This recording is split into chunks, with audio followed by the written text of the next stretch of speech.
Assalamu alaikum, everyone. Thank you all for joining.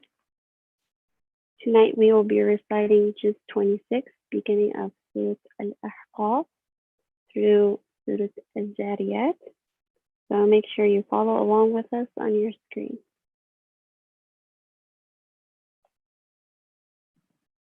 Reminder that we have our Laylatul Qadr program on Tuesday, May 19th, with speakers Dr. Muzammil Siddiqui, Hafiz Azim Sayyid, Ustad Hassan Alwan, and Sheikh Ibrahim Usman.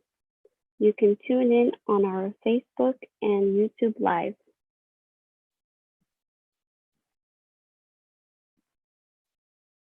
We also have our 29th night program, Khatam al-Quran, on Thursday, May 21st. Same time, around 8:45, inshallah.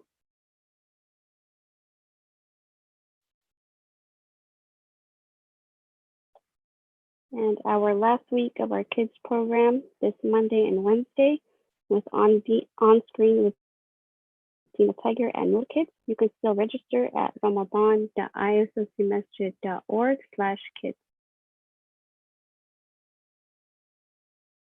And our last week of Heroes from Islamic History class with Brother Ahmed Al-Mutawa will be on Tuesday and Thursday at 6:30.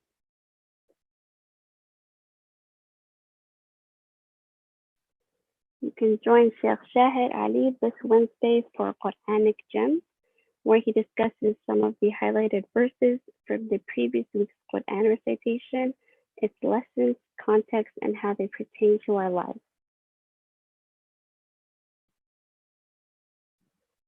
And make sure you join MYG this Friday night for Get Caffeinated with Sheikh Shahid Ali as he interprets the lessons and the stories from Surah Al-Kahf.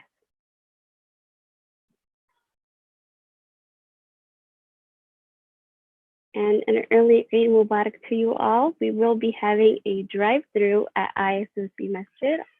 Eid al-Fitr is Sunday, May 24th. You can drive by in your cars and stay in your vehicles from 11 a.m. till 2 p.m. You can find more details at eid.isocmasjid.org to sign up so we know what time you will be arriving.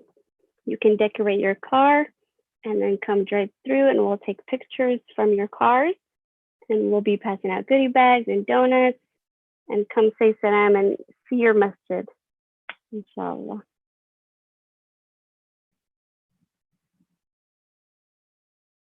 And after the recitation, we will have Tafsir Khatira by Ustad Muzammil Darboy.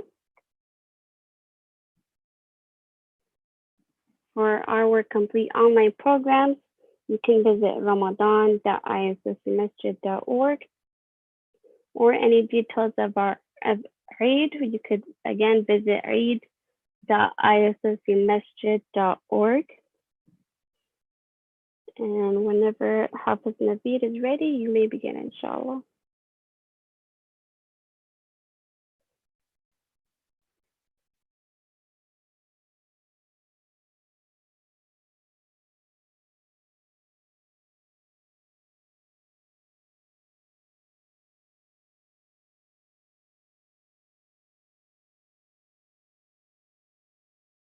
أعوذ بالله من الشيطان الرجيم بسم الله الرحمن حميم تنزيل الكتاب من الله العزيز الحكيم ما خلقنا السماوات والأرض وما بينهما إلا بالحق وأجل مسمى والذين كفروا عما معرضون قل أرأيتم ما تدعون من دون الله أروني ماذا خلقوا من الأرض أم لهم شرك في السماوات ائتوني بكتاب من قبل هذا أو أثارة من علم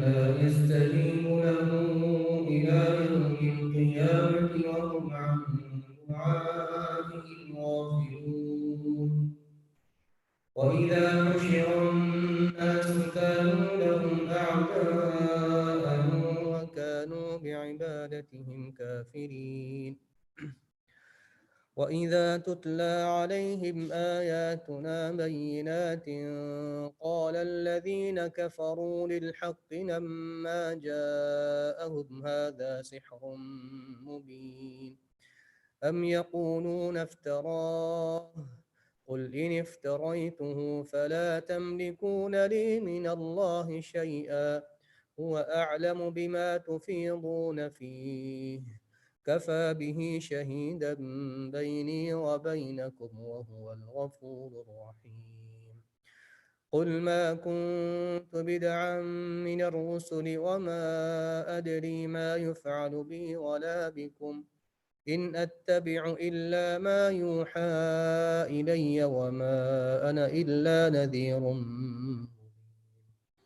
قل أرأيتم إن كان من عند الله قل أرأيتم إن كان من عند الله وكفرتم به وشهد شاهد من بني إسرائيل على مثله فآمن واستكبرتم إن الله لا يهدي القوم الظالمين وقال الذين كفروا للذين آمنوا لو كان خيرا ما سبقونا إليه وإذ لم يهتدوا به فسيقولون هذا إفك قديم ومن قبله كتاب موسى إماما ورحمة وهذا كتاب مصدق لسانا عربيا لينذر الذين ظلموا وبشرى للمحسنين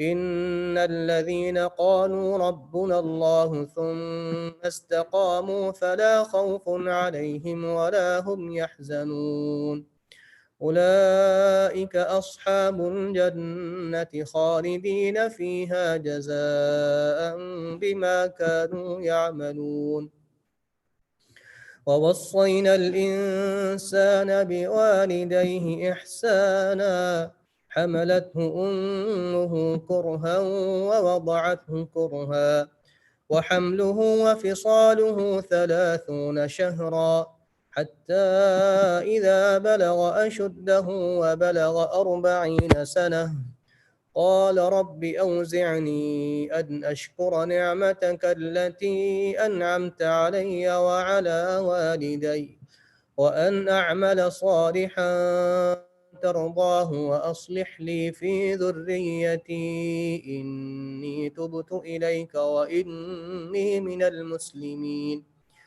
أولئك الذين نتقبل عنهم أحسن ما عملوا ونتجاوز عن سيئاتهم في أصحاب الجنة وعد الصدق الذي كانوا يوعدون والذي قال لوالديه أف لكما أتعدانني أن أخرج وقد خلت القرون من قبلي وهما يستغيثان الله ويلك آمن إن وعد الله حق فيقول ما هذا إلا أساطير الأولين أولئك الذين حق عليهم القول في قد خلت من قبلهم من الجن والإنس إنهم كانوا خاسرين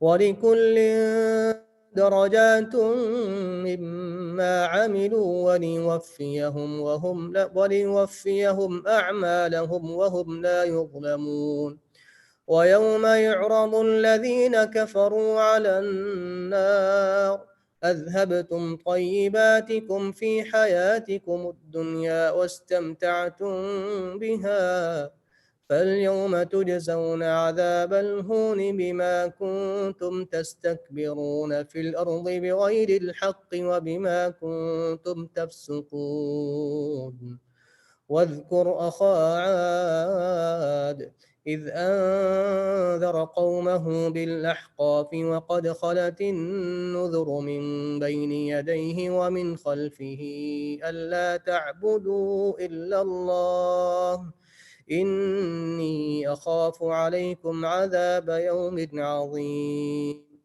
قالوا أجئتنا لتأفكنا عن آلهتنا فأتنا بما تعدنا إن كنت من الصادقين قال إنما العلم عند الله وأبلغكم ما أرسلت به ولكني أراكم قوما تجهلون فلما رأوه عارضا مستقبل أوديتهم قالوا هذا عارض ممطرنا بل هو ما استعجلتم به ريح فيها عذاب أليم تدمر كل شيء بأمر ربها فأصبحوا لا يرى إلا مساكنهم كذلك نجزي القوم المجرمين ولقد مكناهم في ماء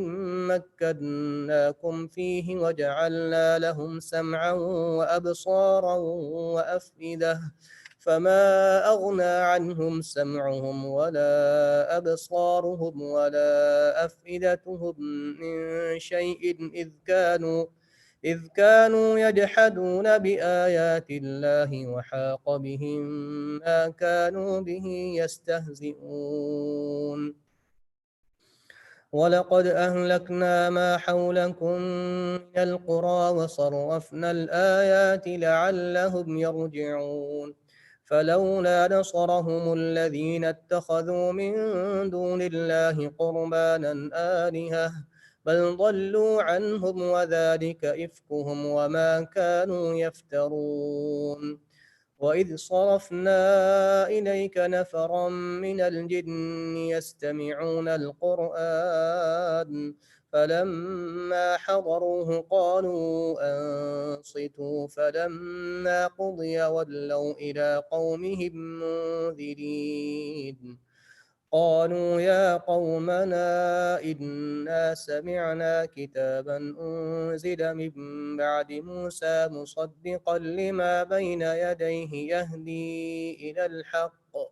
يهدي إلى الحق وإلى طريق مستقيم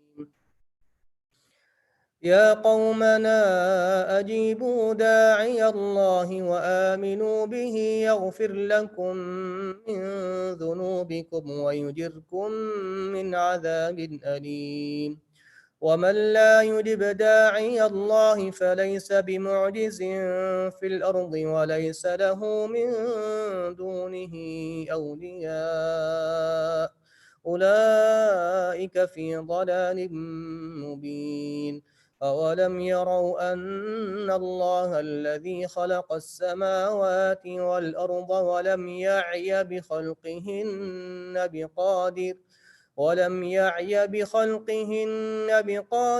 على أن يحيي الموتى بلى إنه على كل شيء قدير ويوم يعرض الذين كفروا على النار أليس هذا بالحق قالوا بلى وربنا قال فذوقوا العذاب بما كنتم تكفرون فاصبر كما صبر أولو العزم من الرسل ولا تستعجل لهم كأنهم يوم يرون ما يوعدون لم يلبثوا إلا ساعة من نهار بلاغ فهل يهلك إلا القوم الفاسقون بسم الله الرحمن الرحيم الذين كفروا وصدوا عن سبيل الله أضل أعمالهم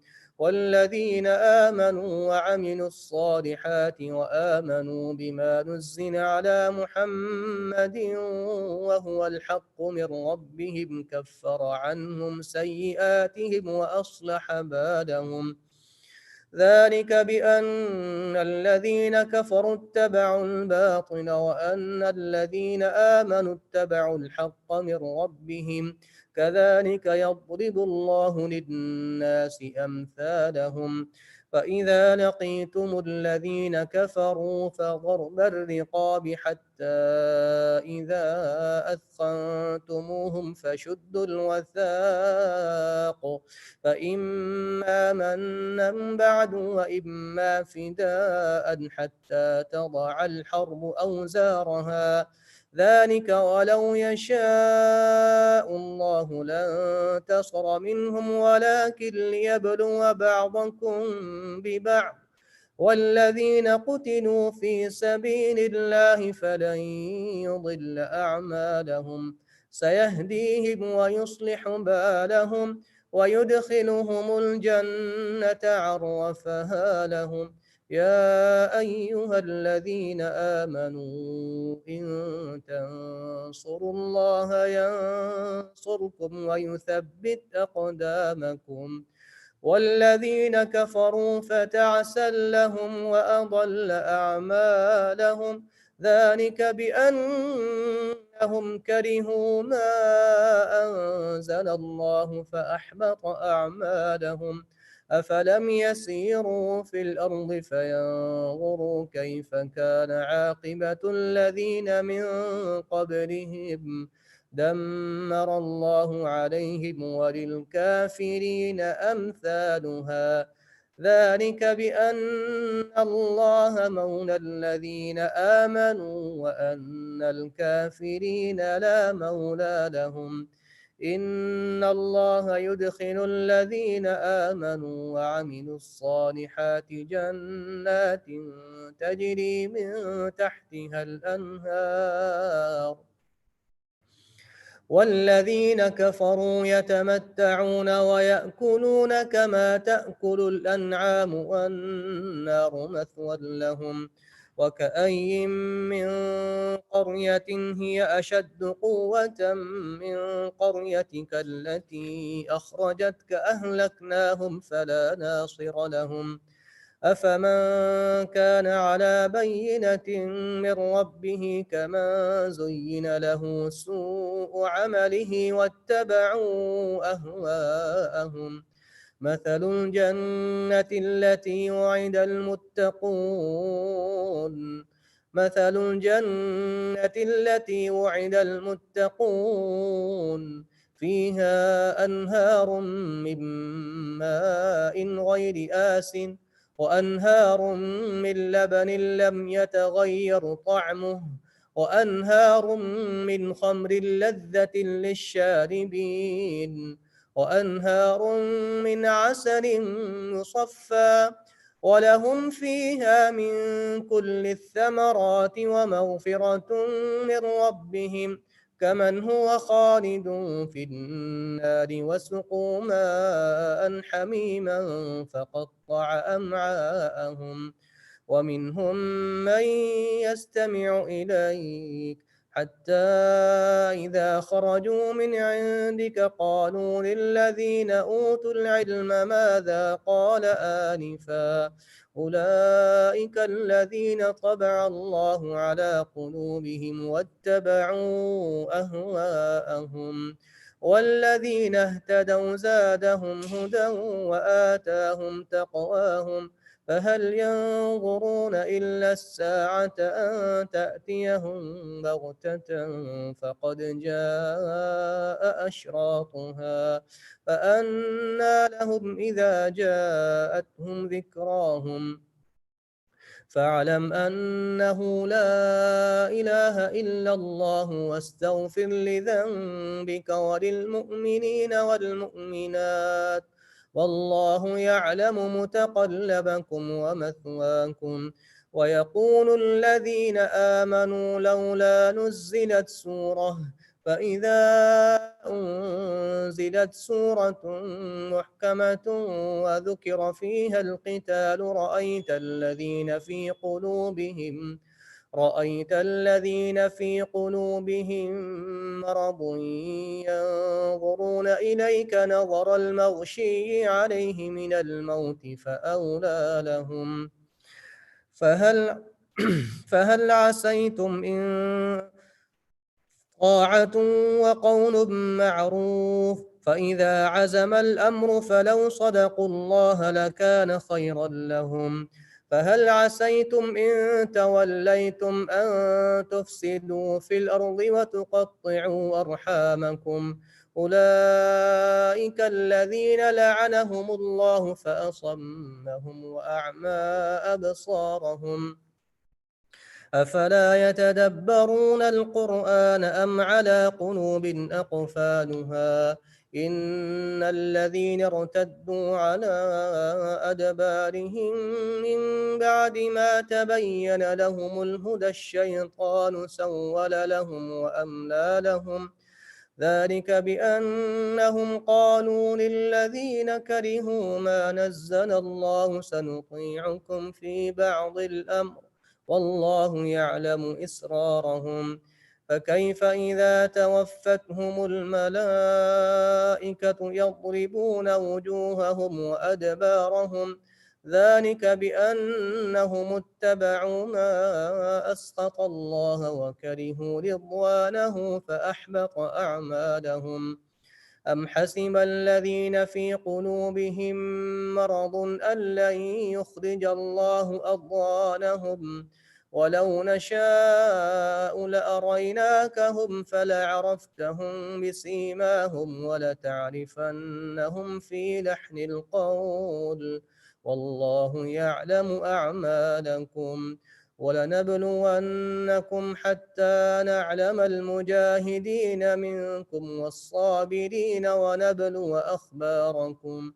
إن الذين كفروا وصدوا عن سبيل الله وشاقوا الرسول من بعد ما تبين لهم الهدى لن يضروا الله شيئا وسيحبط أعمالهم. يا أيها الذين آمنوا أطيعوا الله وأطيعوا الرسول ولا تبطلوا أعمالكم. إن الذين كفروا وصدوا عن سبيل الله ثم ماتوا وهم كفار فلن يغفر الله لهم. فلا تهنوا وتدعوا إلى السلم وأنتم الأعلون والله معكم ولن يتركم أعمالكم.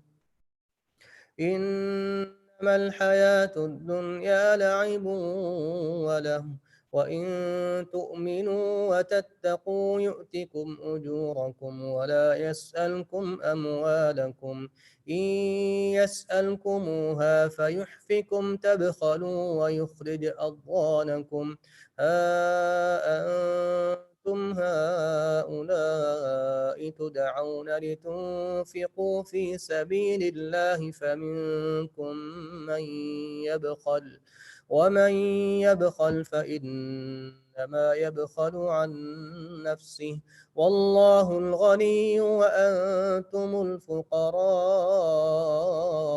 وإن تتولوا يستبدل قوما غيركم ثم لا يكونوا أمثالكم.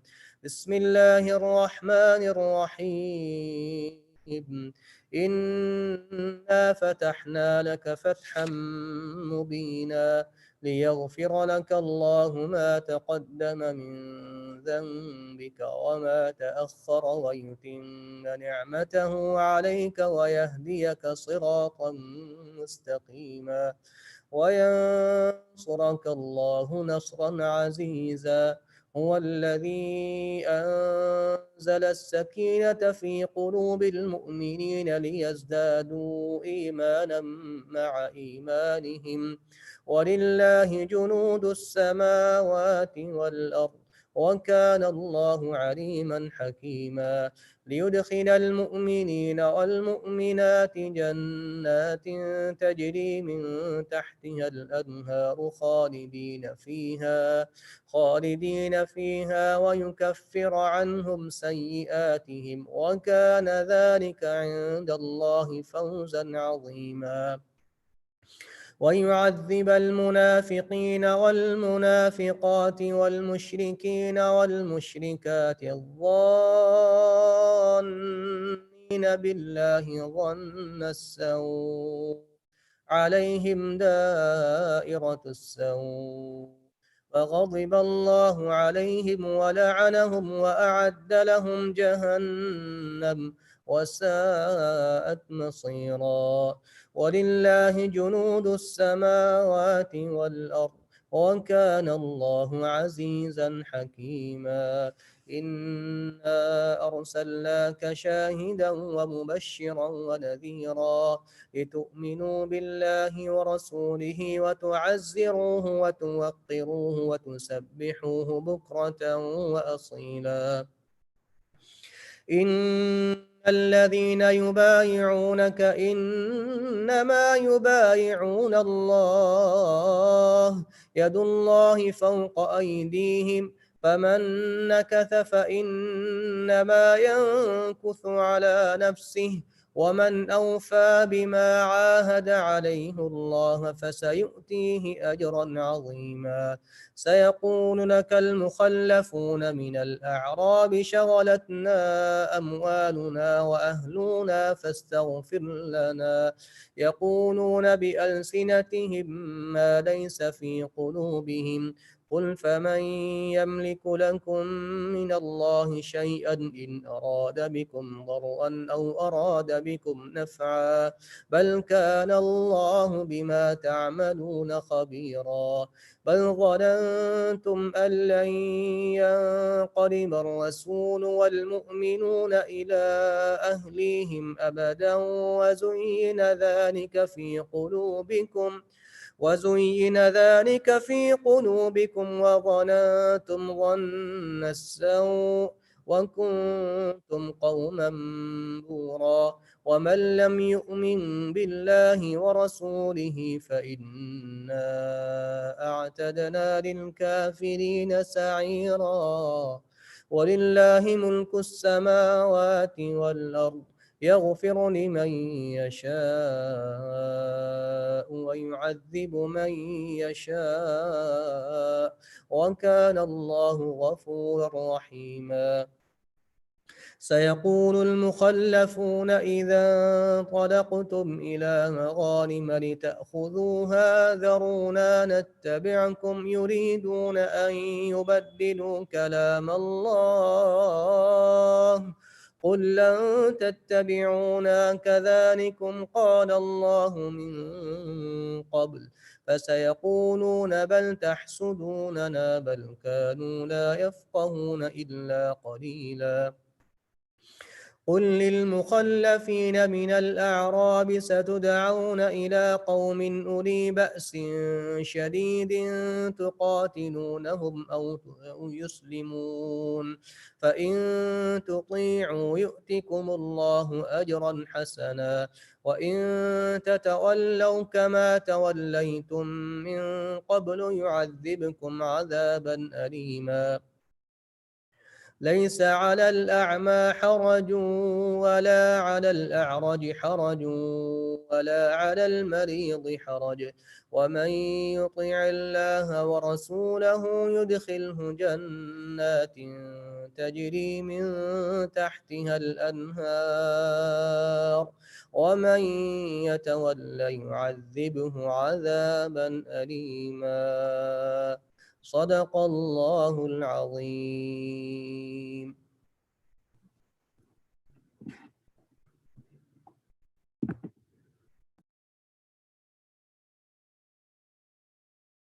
أعوذ بالله من الشيطان الرجيم بسم الله الرحمن الرحيم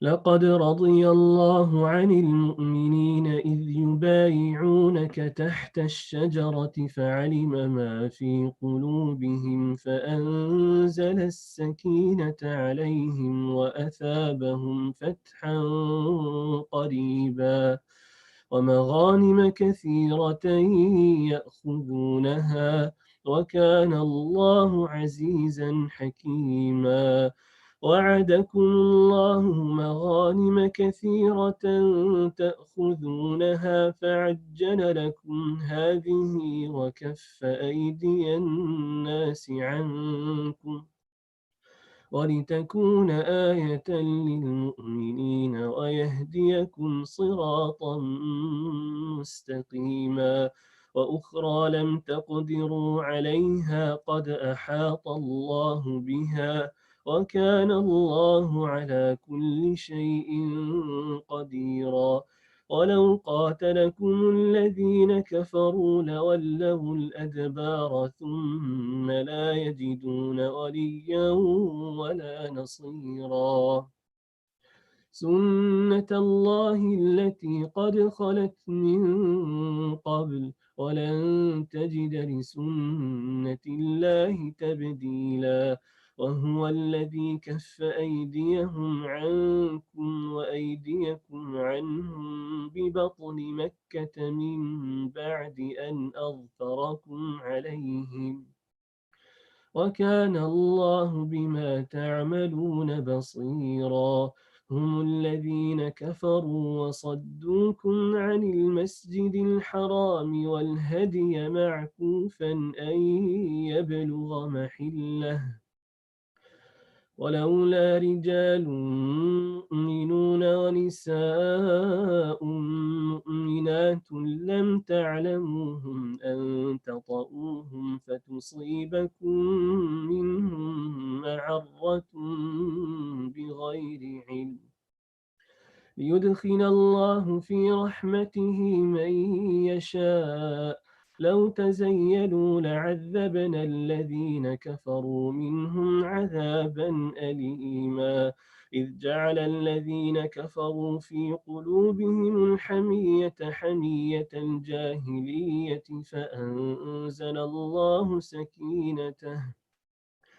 فأنزل الله سكينته على رسوله وعلى المؤمنين وألزمهم كلمة التقوى وكانوا أحق بها وأهلها وكان الله بكل شيء عليما لقد صدق الله رسوله الرؤيا بالحق لتدخلن المسجد الحرام إن شاء الله آمنين محلقين رؤوسكم إن شاء الله آمنين محلقين رؤوسكم ومقصرين لا تخافون فعلم ما لم تعلموا فجعل من دون ذلك فتحا قريبا هو الذي أرسل رسوله بالهدى ودين الحق ليظهره على الدين كله وكفى بالله شهيدا محمد رسول الله والذين معه أشداء على الكفار رحماء بينهم تراهم ركعا سجدا يبتغون فضلا من الله ورضوانا سيماهم في وجوههم من أثر السجود ذلك مثلهم في التوراة ومثلهم في الإنجيل كزرع أخرج شطأه فآزره فاستغلظ فاستوى على سوقه يعجب الزراع ليغيظ بهم الكفار وعد الله الذين آمنوا وعملوا الصالحات منهم مغفرة وأجرا عظيما بسم الله الرحمن الرحيم. يا أيها الذين آمنوا لا تقدموا بين يدي الله ورسوله واتقوا الله إن الله سميع عليم. يا أيها الذين آمنوا لا ترفعوا أصواتكم فوق صوت النبي ولا تجهروا له بالقول كجهر بعضكم لبعض أن تحبط أعمالكم وأنتم لا تشعرون. إن الذين يغضون أصواتهم عند رسول الله أولئك الذين امتحن الله قلوبهم للتقوى لهم مغفرة وأجر عظيم. إن الذين ينادونك من وراء الحجرات أكثرهم لا يعقلون.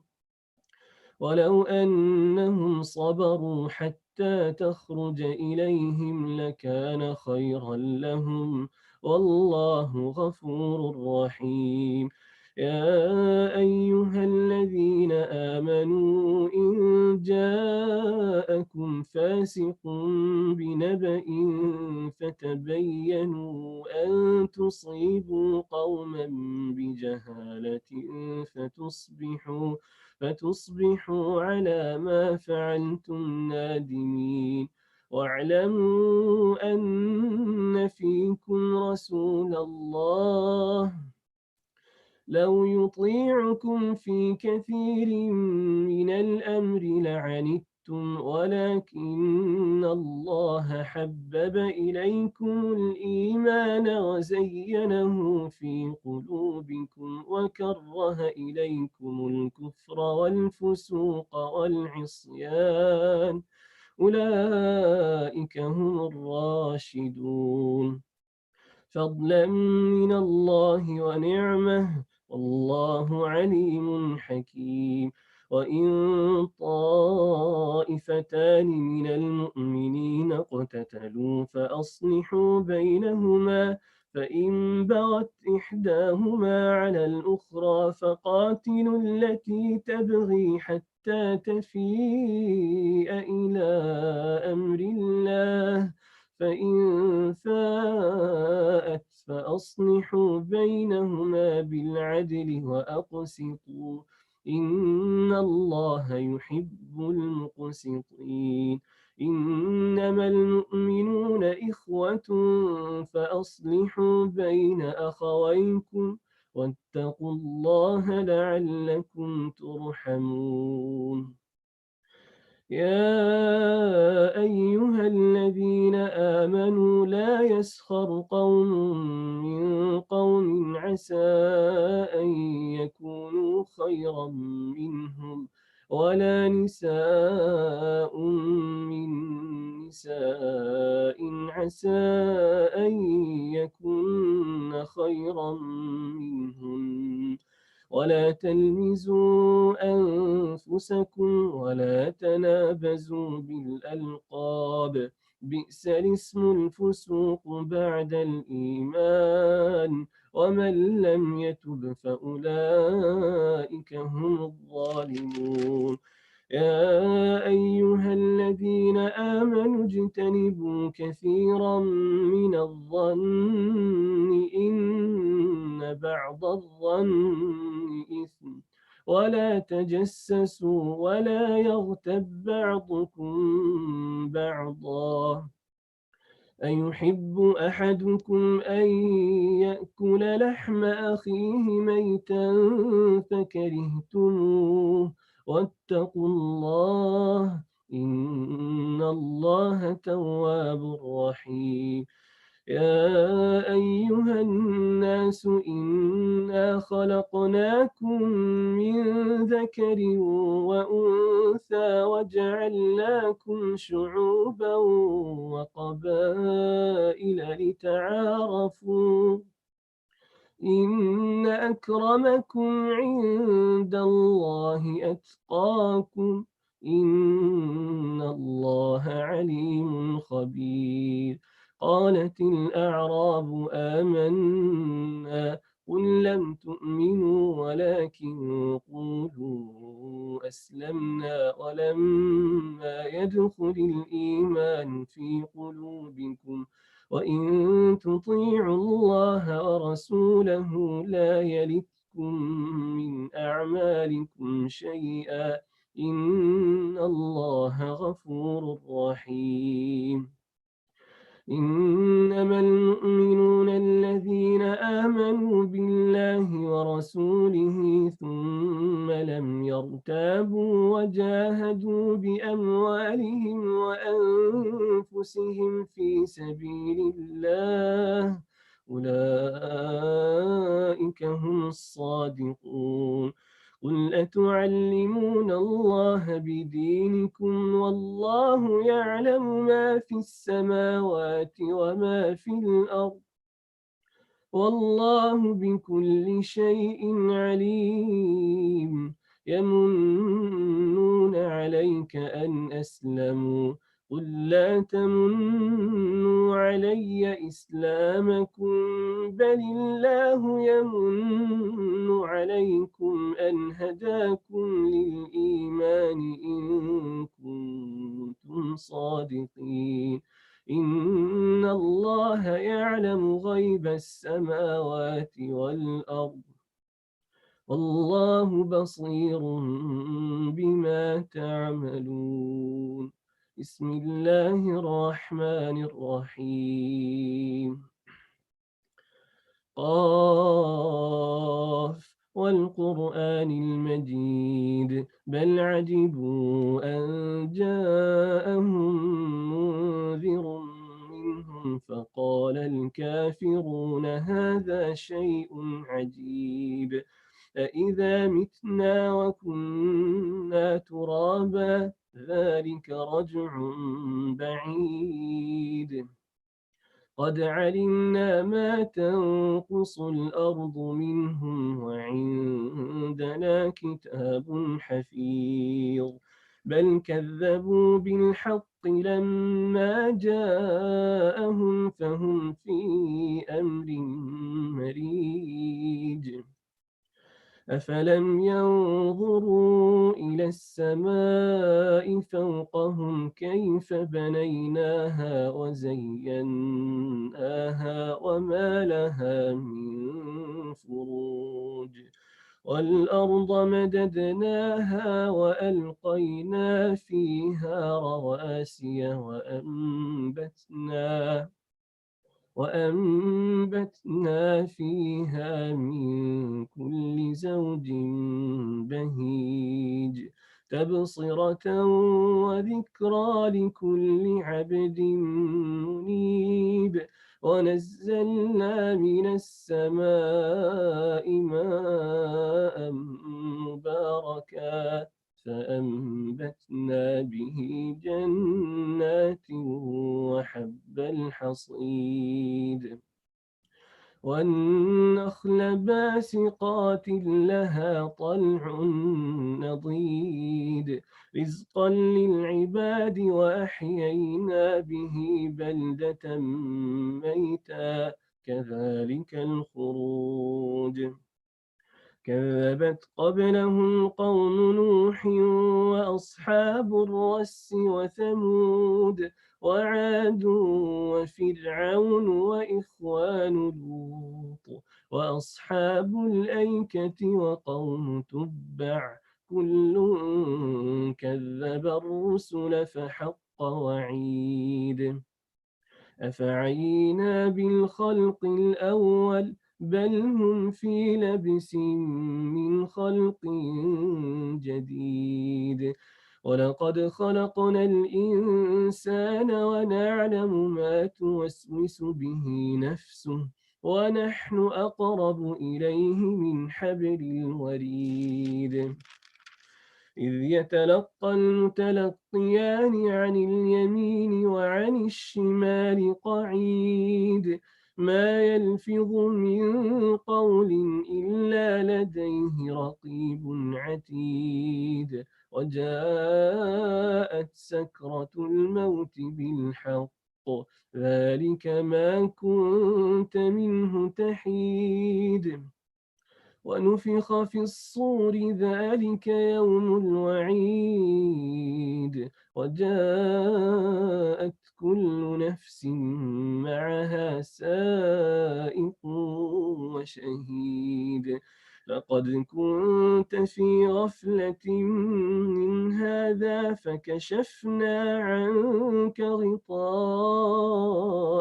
فبصرك اليوم حديد وقال قرينه هذا ما لدي عتيد ألقيا في جهنم كل كفار عنيد مناع للخير معتد أريب الذي جعل مع الله إلها آخر فألقياه في العذاب الشديد قال قرينه ربنا ما أطغيته ولكن كان في ضلال بعيد قال لا تختصموا لدي وقد قدمت إليكم بالوعيد ما يبدل القول لدي وما أنا بظلام للعبيد يوم نقول لجهنم هل امتلأت وتقول هل من مزيد وأزلفت الجنة للمتقين غير بعيد هذا ما توعدون لكل أواب حفيظ من خشي الرحمن بالغيب وجاء بقلب منيب ادخلوها بسلام ذلك يوم الخلود لهم ما يشاءون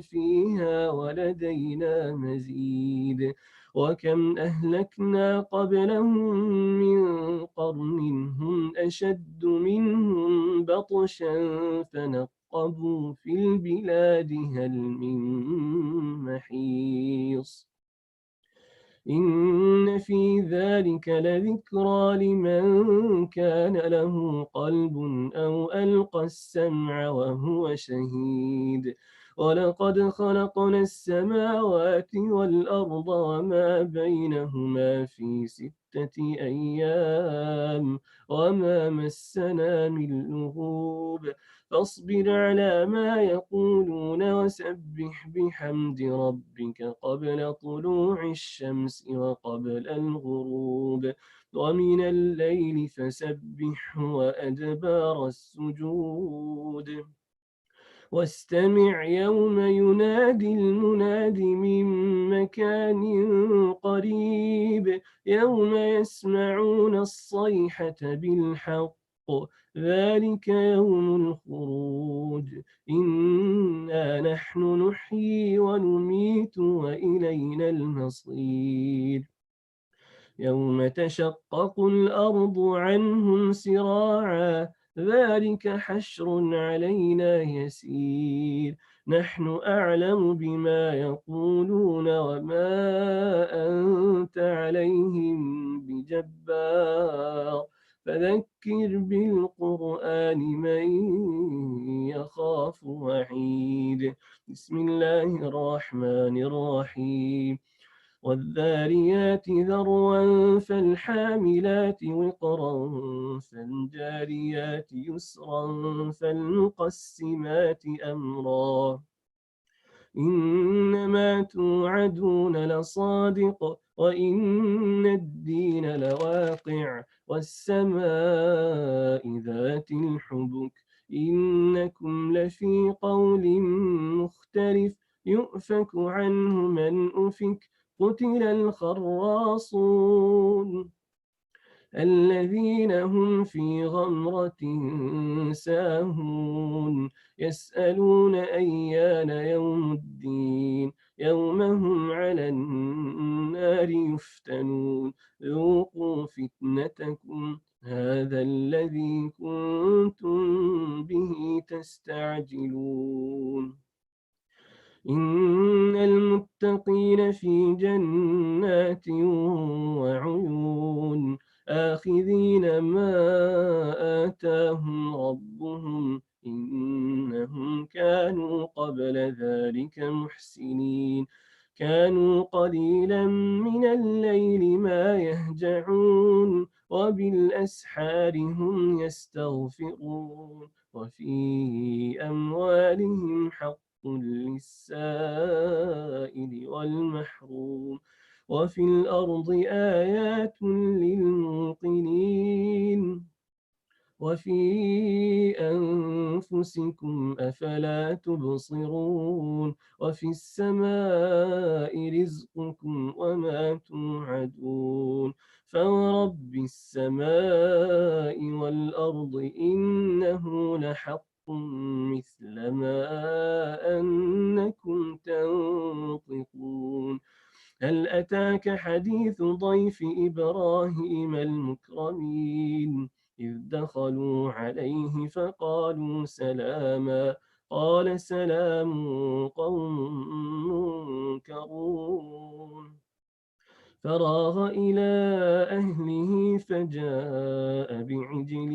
سمين فقربه إليهم قال ألا تأكلون فأوجس منهم خيفة قالوا لا تخف وبشروه بغلام عليم فأقبلت امرأته في صرة فصكت وجهها وقالت عجوز عقيم قالوا كذلك قال ربك إنه هو الحكيم العليم قال فما خطبكم أيها المرسلون قالوا إنا أرسلنا إلى قوم مجرمين لنرسل عليهم حجارة من طين مسومة عند ربك للمسرفين فأخرجنا من كان فيها من المؤمنين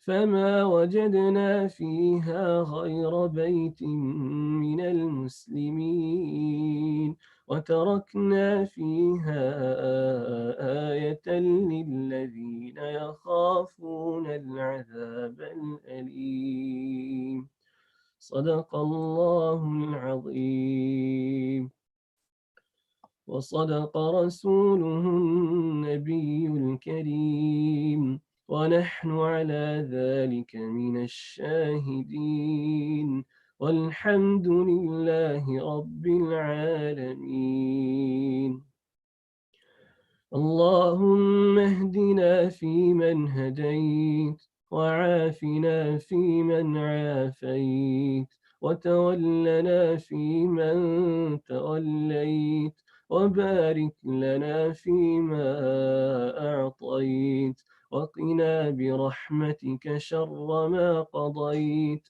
إنك تقضي بالحق ولا يقضى عليك إنه لا يذل من واليت ولا يعز من عاديت تباركت ربنا وتعاليت ربنا ظلمنا أنفسنا وإن لم تغفر لنا وترحمنا لنكونن من الخاسرين اللهم إنك عفو كريم تحب العفو فاعف عنا اللهم إنك عفو كريم تحب العفو فاعف عنا اللهم إنك عفو كريم تحب تحب العفو فاعف عنا.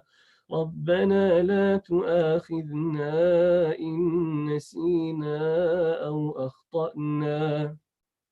ربنا ولا تحمل علينا إصرا كما حملته على الذين من قبلنا. ربنا ولا تحملنا ما لا طاقة لنا به واعف عنا واغفر لنا وارحمنا. أنت مولانا فانصرنا على القوم الكافرين. ربنا لا تزغ قلوبنا بعد إذ هديتنا وهب لنا من لدنك رحمة إنك أنت الوهاب. بسم الله الذي لا يضر مع اسمه شيء في الأرض ولا في السماء وهو السميع العليم. ربنا آتنا في الدنيا حسنة وفي الآخرة حسنة وقنا عذاب النار. ربنا تقبل منا إنك أنت السميع العليم وتب علينا إنك أنت التواب الرحيم. وصل اللهم وسلم على نبينا محمد وعلى آله وصحبه أجمعين. Jazakallah khair, Hafiz Sohaib. And earlier, we got the treat of seeing Hafiz Naveed reciting from the masjid. And we have some, just wanted to share the programs that are coming up. Again, before we get to the tafsir by Ustad Muzammil Tadaboy, just as a reminder, we have the Laylatul Qadr program coming up on Tuesday night from 11 p.m. to 1 a.m. The links, you'll find them on ramadan.isocmasjid.org to watch on YouTube or Zoom. Then we'll have the Khatam al-Quran program on Thursday, May 21st. And again, Hafiz Naveed and Hafiz Sohaib will be at the masjid doing the recitation live from the masjid. And then Hafiz Naveed will be making his dua, and Dr. Siddiqui will be also doing the tafsir of Juz 30. As a reminder, we're in the last 10 days of Ramadan, and tonight is one of the odd nights. It's the 25th night, and we do have our Ramadan donation program, Power of 2020, and it's easy to become a supporter of the masjid. You just contribute $100 per person in your family, and this helps towards masjid operations, keeps your masjid going. And we really need your funds at this time. We've been, even though the masjid is not open, we are still trying to provide services, online service as much as possible. We are still, the staff is still employed, and we still have the facility bills to pay. We still have electricity bills, etc. So we really do need your support. Ramadan is the time of year where we raise most of our funds that takes us through the rest of the year. So we really do appreciate your support.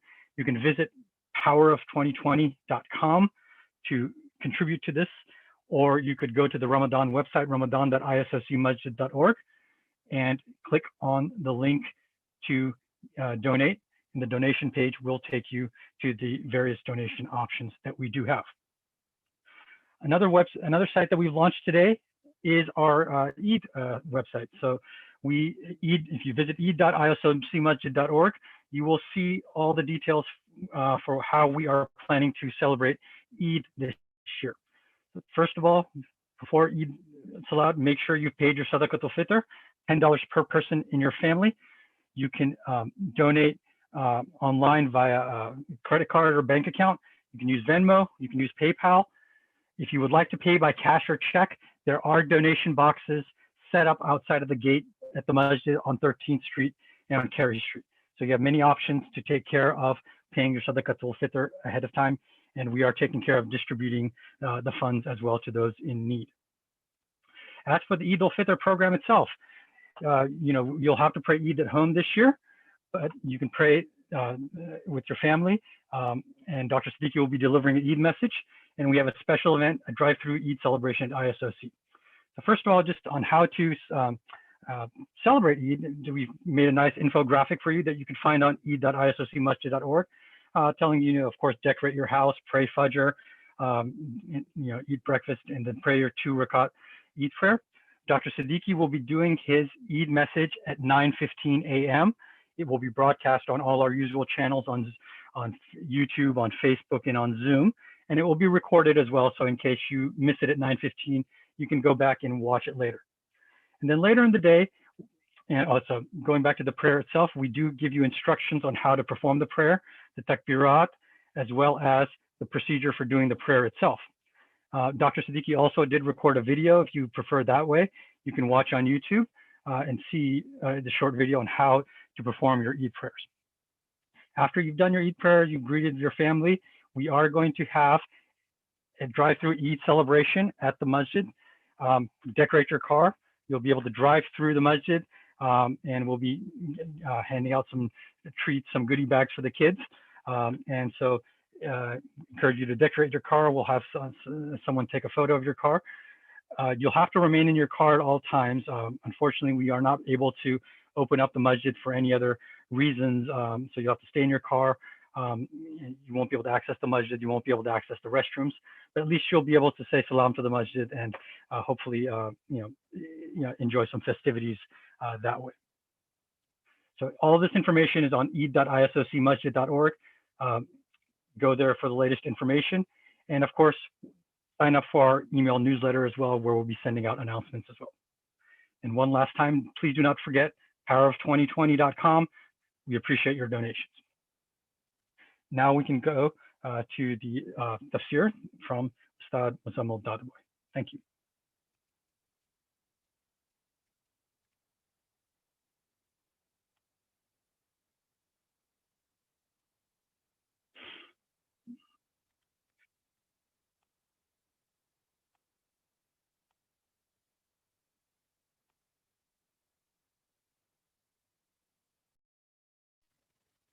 Jazakumullah khairah for all your volunteer efforts in making this Ramadan for all of us in ISOC come home to us. May Allah reward you tremendously, you and your entire team.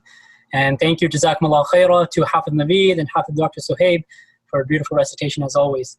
And to all of you, Assalamu alaikum wa rahmatullahi wa barakatuh. May you all be under the peace and protection and blessings and mercy and grace of Allah subhanahu wa ta'ala. You might be wondering why it's daytime out here. That's because we're on the other side of the planet here in Mecca al-Mukarramah, alhamdulillah.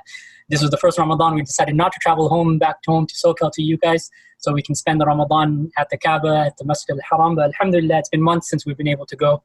But may Allah accept it from us. I hope you all have note-taking material, not only for this video, but all the other videos of Dr. Muzammil Siddiqui and Sheikh Shahid and Sheikh Uthman, Sheikh Munib, and Ustad Ahmed, because they've been giving very good, beneficial reminders. Bismillah. If you need to pause right now, go ahead and press pause.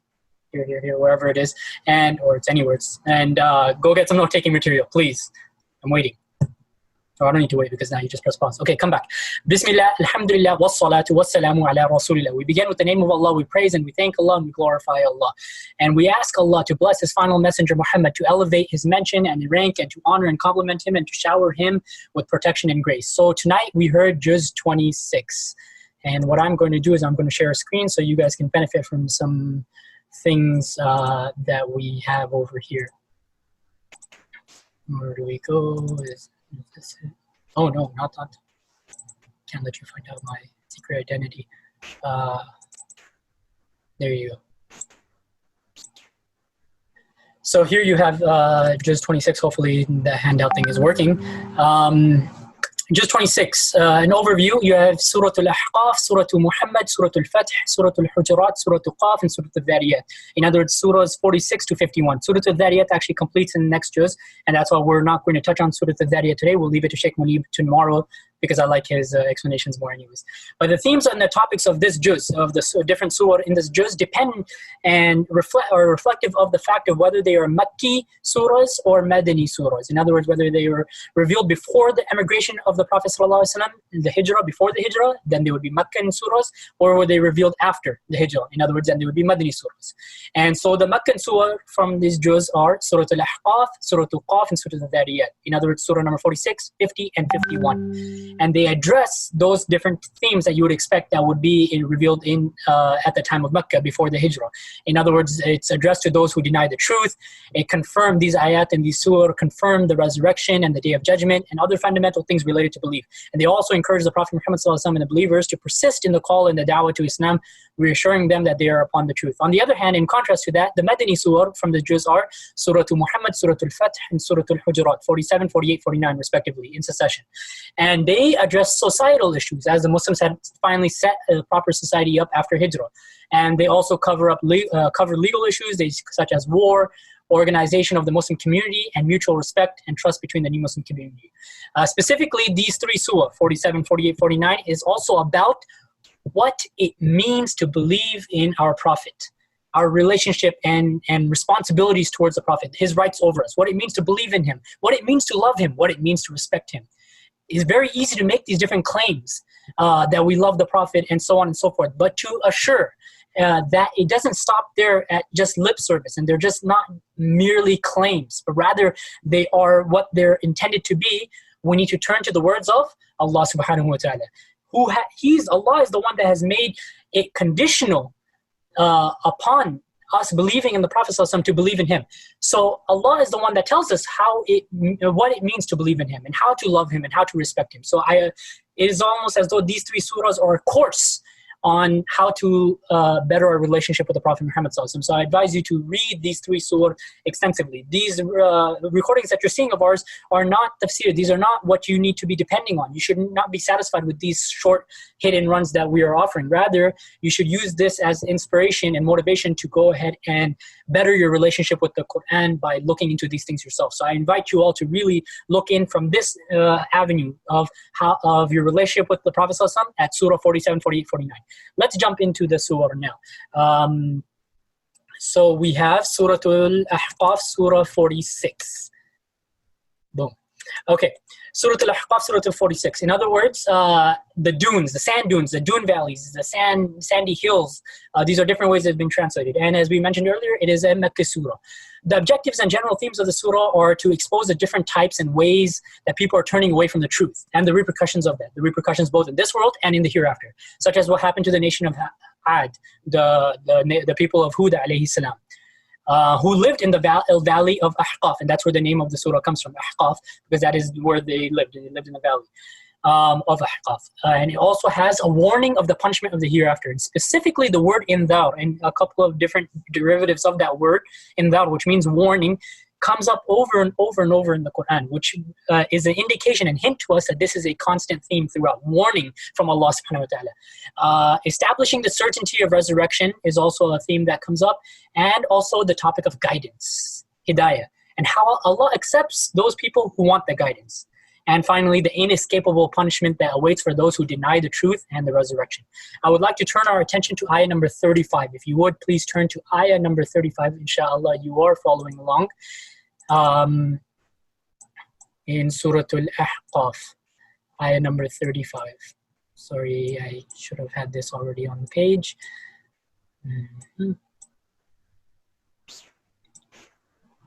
Okay, and it is the last ayah of the surah. أعوذ بالله من الشيطان الرجيم فاصبر كما صبر أولو العزم من الرسل ولا تستعجل لهم كأنهم يوم يرون ما يوعدون لم يلبثوا إلا ساعة من نهار بلاغ فهل يهلك إلا القوم الفاسقون. And the translation is this here. So I invite you to actually pause this and look at this right now.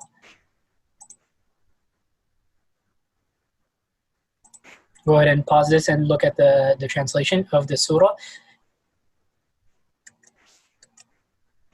Okay, now that we're back, what I would like for us to focus on is this portion of the surah, which talks about إِلَّا سَاعَةً مِّن نَهَارٍ. Here, إِلَّا سَاعَةً مِّن نَهَارٍ. Those that they will, when they see the reality of the day of judgment and the torment in front of them, people will think as though their lives was just an hour from the daytime, an hour of the day back in the dunya. And in a parable to help us understand, perhaps, would be, for example, let's say I'm on my way home from Mecca to Sohaib and I make a transit in DC, and my transit is an hour or two. Would it really make sense that for this hour or two transit that I stop, I get out, I leave the airport, and I go and I buy, I first head to a dealership and I buy a very fancy, comfortable car because I'm like, hey, this 2 hours, I need to live large, I need to live comfortable. Likewise, I go and purchase a home because, hey, this 2 hours, I need to be comfortable. People would think I'm crazy. People would think that these are not financially sound decisions. Why? Because you're just there for 2 hours. It doesn't make sense for you to focus so much on that. Just focus on the final destination. And when you get to your final destination, then you can worry about these different things.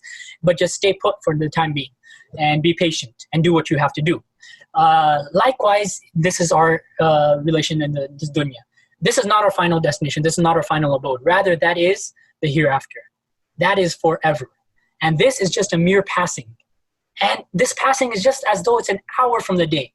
If you really think about it, if you take the 2 hours of transit that I would have in DC and you divide that by 24 in the day, you see that fraction, how small of a percentage it is that transit was for a day.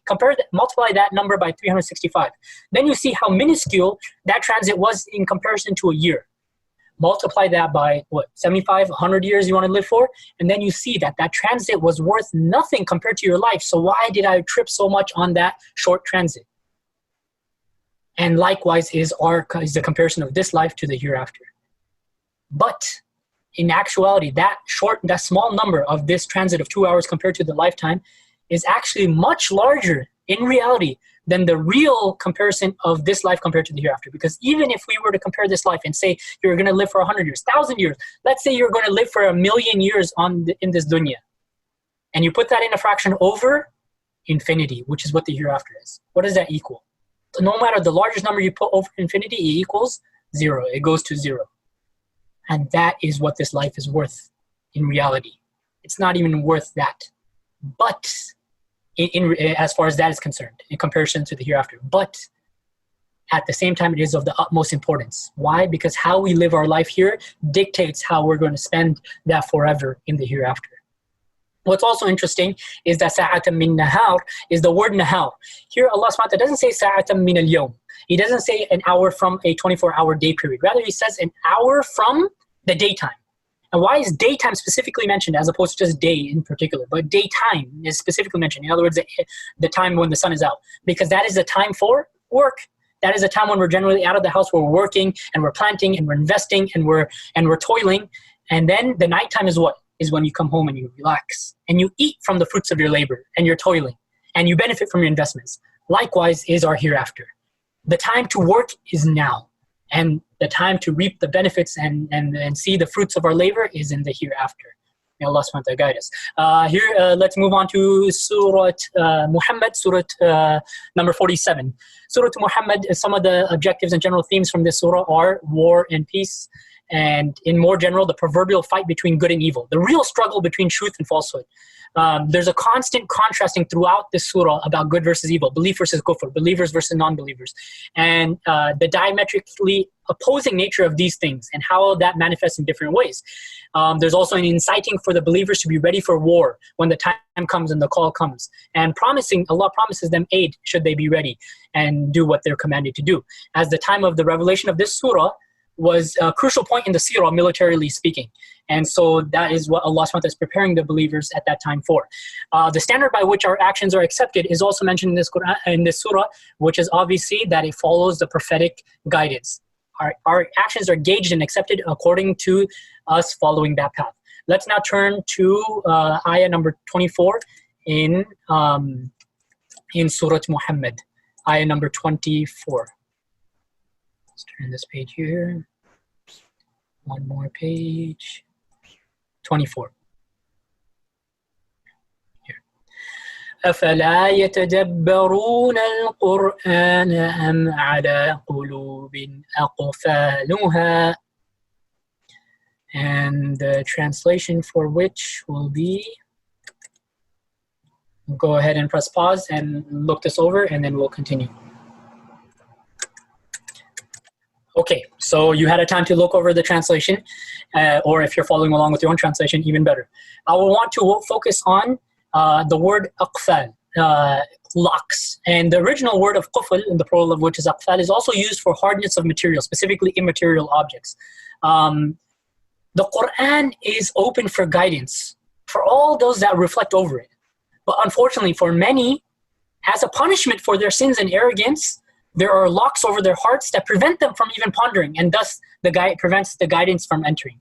So we see that diving into the Quran to reflect over it and ponder over it, which is a commandment from Allah subhanahu wa ta'ala and throughout the Quran, it is from the greatest and most powerful of keys to open up those very locks.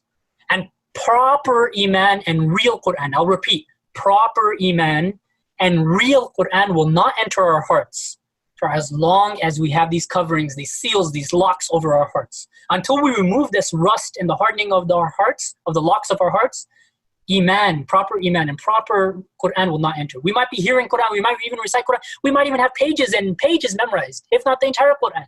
But it will not enter our heart if our hearts are rusted, if there are locks over them. Now, while this ayah is speaking in the context of the kuffar generally, it is still something that we can take lesson and heed from. It is applicable to us as well. That are we too adopting the qualities of the kuffar by not reflecting and pondering over the Quran daily? Or are we just merely listening? Are we merely reciting and not thinking about the Quran, reflecting over it and responding to it by acting upon it? Surah Muhammad is also called Surah Al-Qital, the surah of combat. And what's interesting, the surah that comes after it is the surah of victory. Surah Al-Fath. So we have Surah Al-Muhammad, and now let's move to Surah Al-Fath, which is Surah number 48.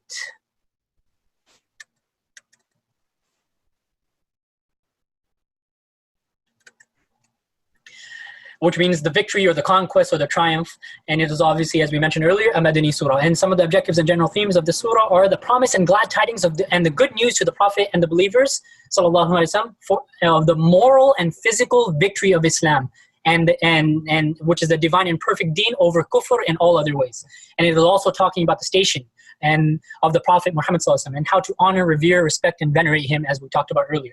Allah specifically in this surah goes out of his way to acknowledge and compliment and praise the companions, the Sahaba radiallahu anhum, on account of their place during this incident of the Treaty of Hudaybiyah, which is what this surah, the context of the surah, on account of their sincerity and their loyalty and their steadfastness and their devotion and their protectiveness of the deen of Islam, and always their spiritual stations of their hearts.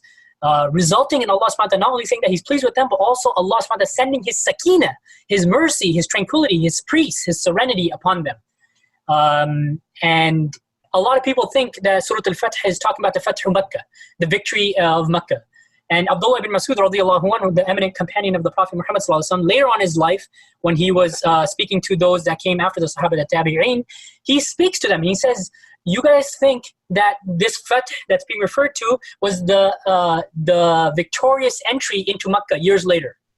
And yes, certainly that was a victory, no doubt. But we, the Sahaba, used to consider that the actual victory was the treaty in of itself, which is something to ponder over and reflect over when you guys go over the surah on your own later on.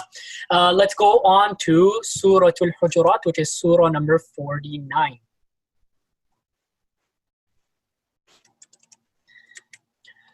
Hujurat means the chambers or private chambers or the inner compartments or apartments or private quarters, private rooms, referring to, in other words, the dwelling place of the Prophet Muhammad sallallahu alaihi wasallam, next to Masjid al-Nabawi at the time of his life. And in rooms are actually very accurate compared to our standards today, because these are very small chambers. Some of the objectives and general themes of the surah is the advancement of the Muslim society by encouraging the Muslims towards rectifying and perfecting their beliefs and their character. And you see this throughout this surah, the beliefs and character, and warning against everything that pollutes that. It deals with societal ethics and how to create a generous, honorable, and harmonious Muslim society. Top amongst those etiquettes and those honorable manners is how to respect, revere, and interact with their leader, Prophet Muhammad ﷺ. Something that's very applicable to us in our times. We may think like, oh, well, he's not alive with us right now, so therefore this is not applicable to us. But rather, no, it is. How? In how we respect and deal with his teachings. And how often do we send salutations and peace and dua for him and salah and salam upon him? This is very important. It talks about the principle of brotherhood between the believers and about the general community of mankind in general. While this surah is certainly short, it is plentiful with meanings and lessons. That's precisely why, if I'm not mistaken, here at ISOC, we've had tafsir of this surah, like a detailed tafsir of this surah, a number of times over the last several years. Because it speaks of such major truths concerning our faith and practice, and along with aspects of our life and existence. Let's turn to ayah number 11. Ayah number 11 of Surah Al-Hujurat. Let's turn this page. Here we go. No, I'm not in Surah Al-Hujurat. This is Surah Al-Fatih. Keep turning. Surah Al-Hujurat. It's a long ayah, the last ayah on the page of the second page.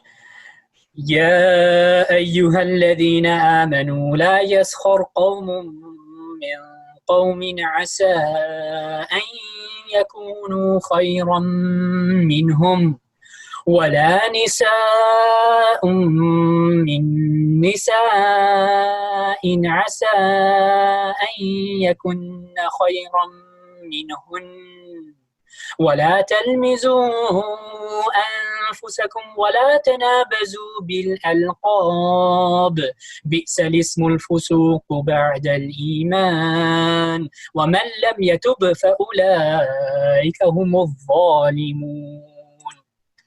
And the translation of which is, and I would like for you to pause and go over this translation.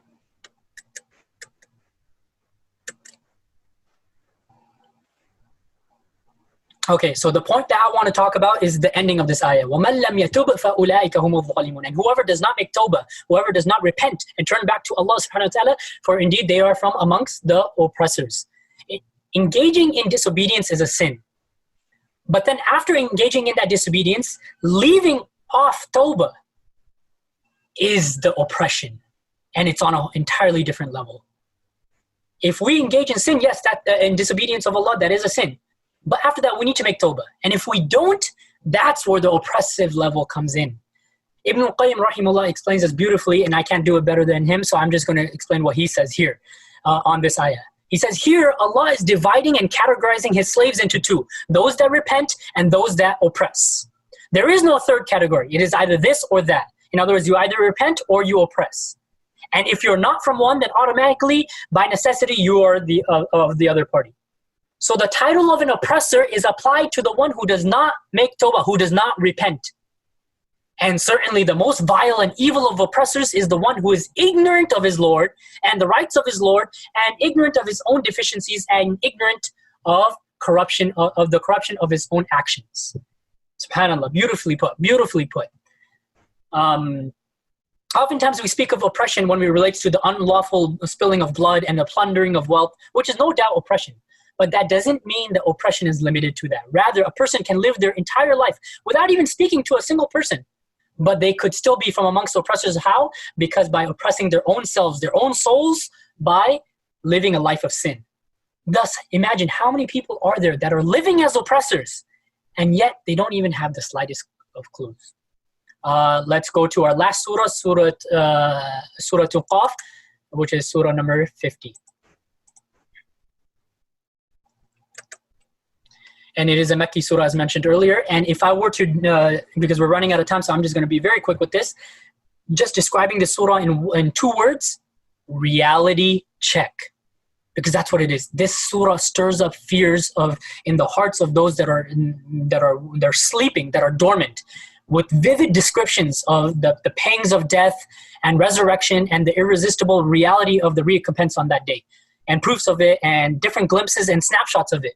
And how ultimate success on that day is for those who have a firm belief in Allah and the prophets of Allah and the message of Allah, and how they constantly turn back to Allah, staying within the boundaries that Allah has set for them. This is why the Prophet ﷺ would recite this surah in Salat al-Jum'ah and Salat al-Eid often. Let's turn to ayah number 33, and then we will conclude with that. Ayah number 33 in Surah Ahqaf. Where are we at?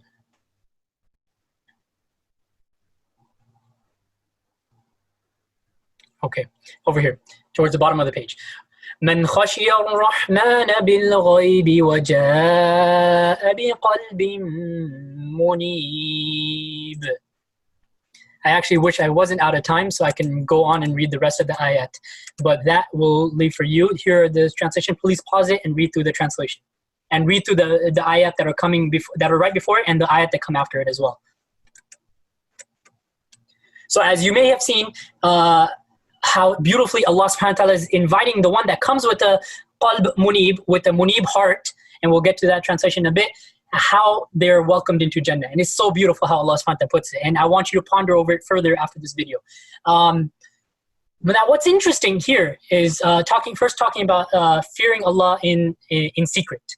And this is how Allah ought to be feared, in open and in secret. And hence the words of the Prophet ﷺ, when the Prophet ﷺ says that on the Day of Judgment, only 7 will be granted shade under the arsh of Allah. And one of those people, one of those categories is those that remembered Allah in private and feared Him to the point where they would tear their eyes. That's how much they remembered Allah in private. So this is true fear. Fear when nobody's around.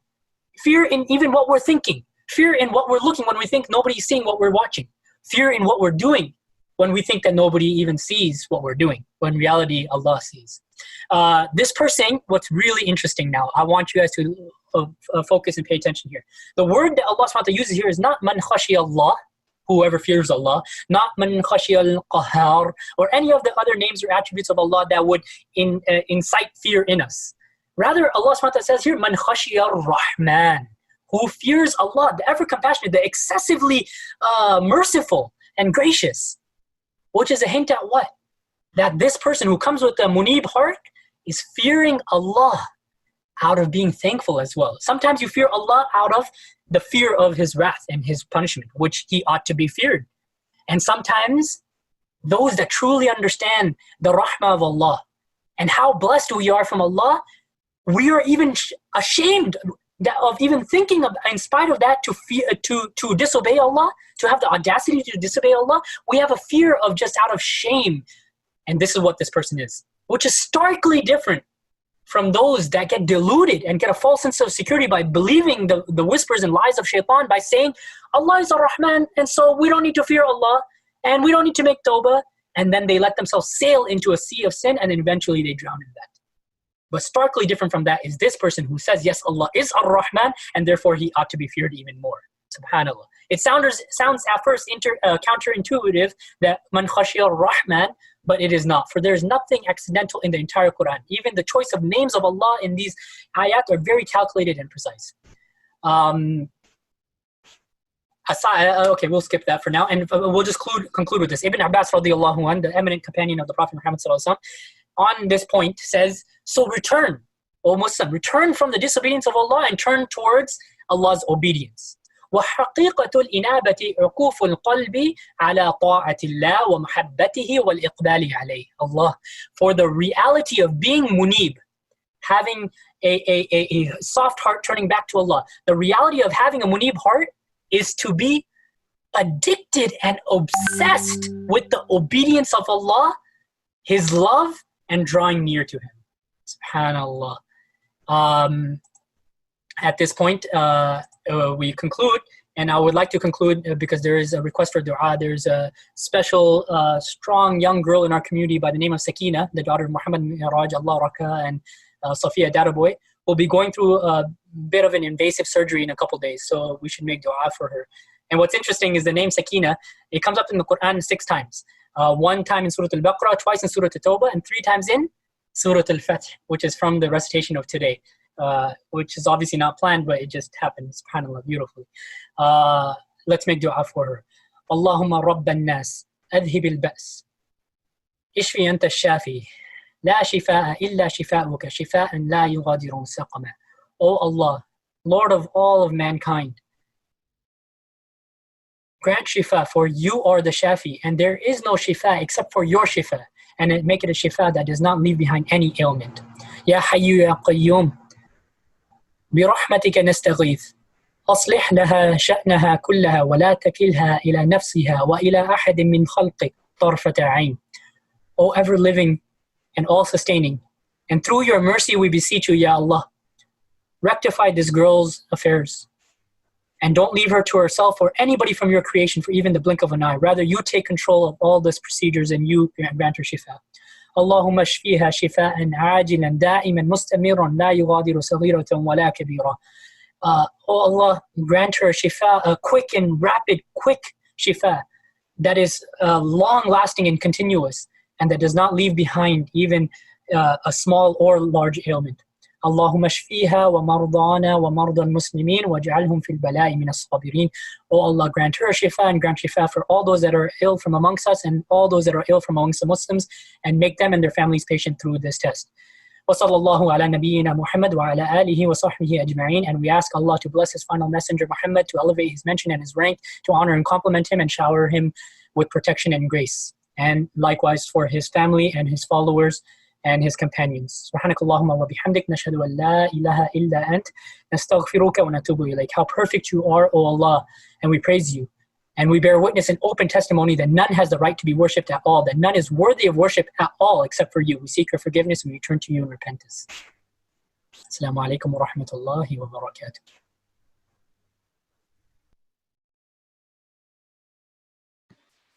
And that concludes our program for tonight. Assalamu alaikum wa rahmatullahi wa barakatuh.